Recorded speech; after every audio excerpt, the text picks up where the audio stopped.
அகிலமெங்கும் உள்ள தமிழ் நேயர்கள் அனைவருக்கும் பரம்பரை ஜோதிடர் உங்கள் மனோ பாலாஜியின் அன்பான வணக்கம். கும்பராசியில் பிறந்த அன்பர்களுக்கு சூரியன் செவ்வாய் இந்த இரு மாபெரும் இணைவு உங்களுடைய ராசிக்கு 11ஆம் இடம் லாபஸ்தானத்தில் குரு பகவானுடைய வீட்டில் குரு பகவானுடைய பார்வை பலத்தோட இந்த இணைவு ஏற்பட போகுதுங்க.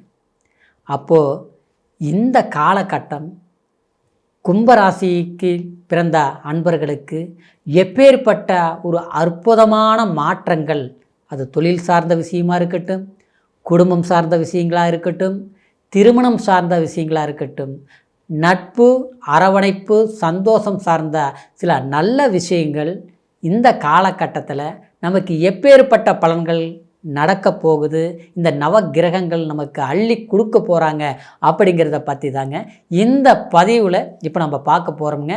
ஃபஸ்ட் டைம் பார்க்குறவங்களா இருந்தீங்கன்னா சப்ஸ்கிரைப் பண்ணி பெல் பட்டன் அழுத்தி ஆல் ஆப்ஷன் கொடுங்க. கும்பம் கோபுரத்தின் உச்சியில் ஜொலிக்கக்கூடிய கும்பம், இது மற்றவங்களுக்கு அள்ளி கொடுக்கக்கூடிய நல்ல மனம் கொண்ட ராசி கும்பராசி.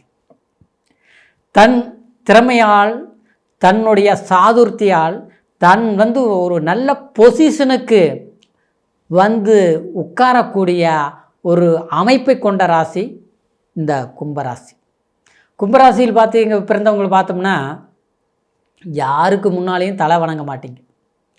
நம்மளால் முடியும், நம்மளால் சாதிக்க முடியும், நம்மளால் ஜெயிக்க முடியும். எப்பேற்பட்ட வேலை முடியாத வேலையாக இருந்தால் கூட முடிச்சிருவீங்க. அந்த பலம் உங்கள்கிட்ட இருக்கும். ஆனால் அடுத்தவங்களுடைய சப்போர்ட் மட்டும் கிடைக்கிறதே இல்லை கும்பராசிக்காரருக்கு. ஆனால் உங்கள் சப்போர்ட்டும் மற்றவங்களுக்கு கிடைக்கும். அது கூட பிறந்தவங்களாக இருந்தாலும் சரி, அப்புறம் கூட வந்தவங்க நண்பர்களாக இருந்தாலும் சரி. அதே மாதிரி கட்டிய மனைவி கணவனாக இருந்தாலும் கண்டிப்பாக உங்களுடைய திறமையில் தான் அவங்கள கொண்டுட்டு போயிட்டுருப்பீங்க.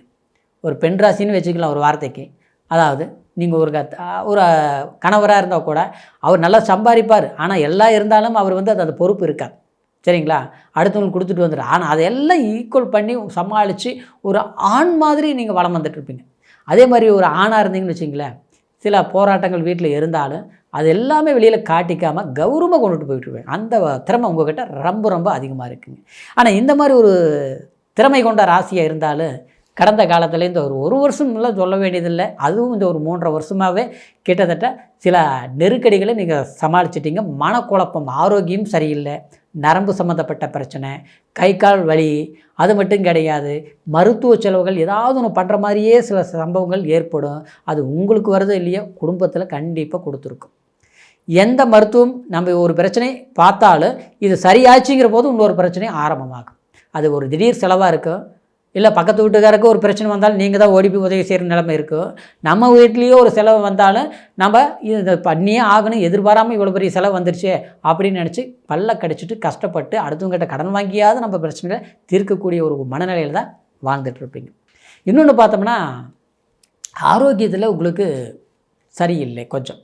எப்படின்னா இந்த நரம்பு ஏதாவது ஒன்று பேக் பெயின் வர்றது, கை கால் வலி சம்மந்தப்பட்ட வர்றது, அப்புறம் பார்த்தா நைட் படுத்த சரியாக தூக்கம் வர்றதில்ல, அப்புறம் அலைச்சலை கொடுக்கும்.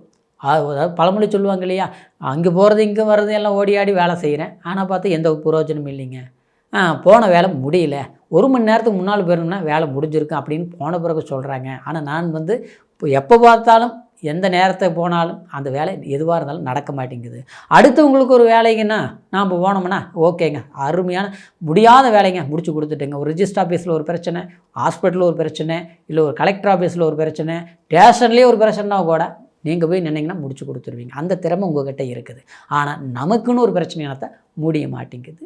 ஆக மொத்தத்தில் பார்த்தோம்னா இப்போ 2ஆம் இடத்துல ஏற்கனவே சனி வேற பாவகத்தில் உட்கார்ந்ததுனால குடும்ப வாழ்க்கையிலையும் பார்த்தோம்னா சில தேவையில்லாத பிரச்சனை எல்லாமே கொஞ்சம் உருவாகிருக்கு, கசப்புகள் போயிட்டு இருந்திருக்கு. இருந்தாலும் நாம் என்ன பண்ணுறது, எதுவாக இருந்தாலும் அடைக்கு ஆளக்கூடியதான் நம்மளுடைய கெப்பாசிட்டி. அப்படிங்கிறதுனால பொறுமையாக பொறுத்து போயிட்டு இருக்கிறீங்க. ஆனால் அந்த பொறுமை எவ்வளோ காலம் பொறுக்கும், எப்படி தான் நான் சமாளிப்பேன் இப்படிங்கிற ஒரு குழப்பம். ஆனால் இந்த எல்லாத்துக்கும் ஒரு தீர்வு கிடைக்கக்கூடியதாக உண்மையிலேயே இந்த செவ்வாய் சூரியன் சேர்க்கை இந்த டிசம்பர் மாதம் 16ஆம் தேதி லாபஸ்தானத்தில் ஏற்பட போகுது. இது மகா ராஜயோகம். அப்போ இந்த ராஜயோகம் உங்களுக்கு ஏற்கனவே அந்த வீடு கொடுத்தவர் குரு பகவான் 5ஆம் இடத்துல இருக்கிறார். அப்போது 5ஆம் இடங்கிறது குழந்தைங்கள், குல தெய்வம், அதாவது பிறந்த ஊர், சரிங்களா? அது மட்டும் இல்லை, நம்ம முன்னோர்கள், இதெல்லாம் அந்த 5ஆம் இடம். அது மட்டும் இல்லை, அன்பு, அரவணைப்பு, பாசம் எல்லாத்தையும் குறிக்கக்கூடிய ஸ்தானம் கல்வியிலிருந்து. ஆக மொத்தத்தில் அந்த இடத்துலேருந்து குரு பகவான் கரெக்டாக இந்த லாபஸ்தானத்தை பார்க்குது. அப்போது நான் முதல்ல சொன்னோம் பார்த்தீங்களா, எது தொட்டாலும் கொஞ்சம் பிரச்சனையாக இருக்குதுங்க. பணம் கையில் நிற்க மாட்டேங்குது, தேவையில்லாத வம்பு வழக்குகள் வருது, கோர்ட்டு பிரச்சனைகள் வருது, ஏதாவது நம்ம கம்முன்னு விலைக்கு போனால் கூட சிக்கல் தேடி வருது ஆச்சுங்களா அப்படின்னு சொன்னோம் பார்த்தீங்களா. அது எல்லாமே அந்த பிரச்சனைகள்லாம் தீரும், சரிங்களா? லாபத்தை பெருகெடுக்கும், திடீர் யோகத்தை கண்டிப்பாக கூட்டி கொடுக்கும். அது மட்டும் கிடையாது, உங்களுக்கு 7ஆம் அதிபதியாக சூரியன் வர்றதுனால, லாபஸ்தானத்தில் இருக்கிறதுனால, ஏற்கனவே திருமணம் பண்ணி வாழ்க்கையில் போராட்டங்களை சந்தித்து மறு வாழ்க்கை அமைக்கணும்னு நினச்சி எதிர்பார்த்துட்டு இருக்கிறவங்களுக்கு அந்த வாழ்க்கை கண்டிப்பாக சிறப்பாக செயல்படும். குடும்ப வாழ்க்கையில் இருக்கக்கூடிய ஏற்கனவே திருமணம் செய்து கொஞ்சம் பிரச்சனைகள் பிரிஞ்சிருந்தால் ஒன்று சேருவீங்க அப்படிங்கிற ஒரு அமைப்பு. ஏன்னா லாபஸ்தானத்துக்கு வந்துருச்சு.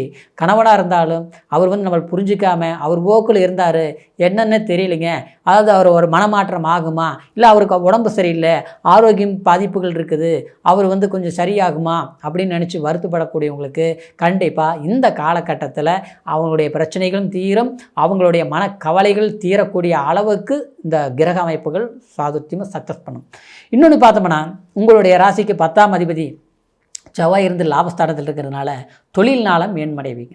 வேலை இல்லைன்னா கண்டிப்பாக வேலை கிடைக்கும். இருந்த வேலையில் சில பிரச்சனைகள்லாம் தீர்ந்துடும். சிலருக்கு அரசியல், அரசாங்க, கலைத்துறை இதிலெல்லாம் இருக்கிறவங்க அதாவது நம்மக்கிட்ட நல்ல அங்கீகாரம் இருக்கும், திறமை இருக்கும், நல்ல ஒரு முன்னேற்றத்தை நம்ம ஒரு பொசிஷனுக்கு கொண்டுட்டு போக முடியும். ஆனால் அதெல்லாமே நம்ம யார்கிட்ட இருக்கிறோமோ அவங்க நம்மளை வச்சு பயன்படுத்திட்டு இருப்பாங்க. ஆனால் நமக்கு அதனால் புரோஜனம் இல்லாமல் இருக்கும்.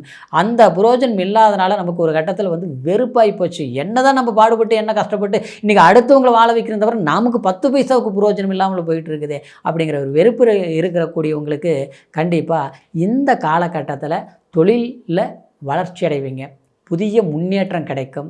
அது மட்டும் கிடையாதுங்க, இன்றைக்கி ஏற்படுத்தக்கூடிய அந்த ஒரு கூட்டாளியினால் இருந்த பிரச்சனைகளும் தீரும், சரிங்களா? உங்களுக்கு ஒரு வாய்ப்பு வருமா, ஒரு பெரிய மனிதர்களோட சப்போர்ட் வருமா, இவங்க ஓகே சொன்னாங்கன்னா இந்த வேலையை முடிச்சிடலாம், நமக்கு ஒரு வேலையை ரொம்ப காலத்துக்கு பிரச்சனை இல்லாமல் இருக்கும்னு நினச்சிட்டு இருக்கீங்களா, அந்த மாதிரி சந்தர்ப்பங்கள் கண்டிப்பாக சாதகம் முடியும். எல்லாத்த விட மன ரீதியில் வருத்தப்பட்டு அன்பால் காயப்படுத்தப்பட்ட சில நண்பர்களாலேயும் சில நபர்களாலேயும் உங்கள் உணர்வை புரிஞ்சிக்காமல் மதிக்காமல் உங்களை காயப்படுத்தி பிரிஞ்சிருக்கக்கூடியவங்க உணரக்கூடிய தன்மையும் இந்த காலகட்டத்தில் உண்டாகும். வாழ்க்கைங்கிறது மகிழ்ச்சியும் சந்தோஷமும் மன நிறைவை கொடுக்கக்கூடிய காலகட்டம் தான் 2025 கடைசி கட்டத்தில் இந்த டிசம்பர் மாதம், அதாவது 16ஆம் தேதியிலிருந்து ஜனவரி 14ஆம் தேதி வரைக்கும் இந்த சூரிய மங்கள யோகம் அற்புதமான பாக்கியம்னே சொல்லலாங்க. இந்த நேரத்தை சரியாக பயன்படுத்துங்க, கண்டிப்பாக உங்கள் மன கஷ்டங்கள் விலகும். இறைவன் வழிபாடு செய்யுங்க, சரிங்களா? தவறாமல் அதாவது சிவன் வழிபாடு கண்டிப்பாக செய்யுங்க, நல்லா இருக்கும், மாறுதல் கண்டிப்பாக கிடைக்கும், சரிங்களா? இப்போ சொன்னது கோச்சார பலன். கோச்சாரங்கிறது ராசியை வச்சு சொல்லியிருக்கிறேன். இருந்தாலும் லக்னம் என்ன தசாபுத்தி நடக்குது, அந்த தசாபுத்தி யோகாதிபதியா என்னங்கிறது உங்கள் ஜாதகம் பார்த்து தான் முழுமையாக தெரிஞ்சுக்கணுங்க. உங்களுடைய ஜாதகத்தை நம்மக்கிட்ட பார்க்கணும்னு நீங்கள் விரும்புனீங்கன்னா, ஏன்னா ஜாதகத்தில் தான் யோகங்கள் இருக்கும்.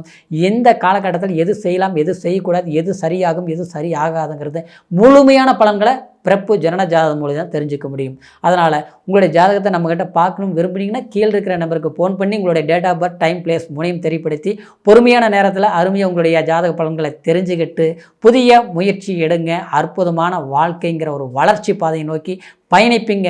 அதாவது கும்பராசி அன்பர்கள் அப்படிங்கிற பெருமையோட மீண்டும் அடுத்த பதிவில் சந்திக்கும் வரைக்கும் நன்றி, வணக்கம்.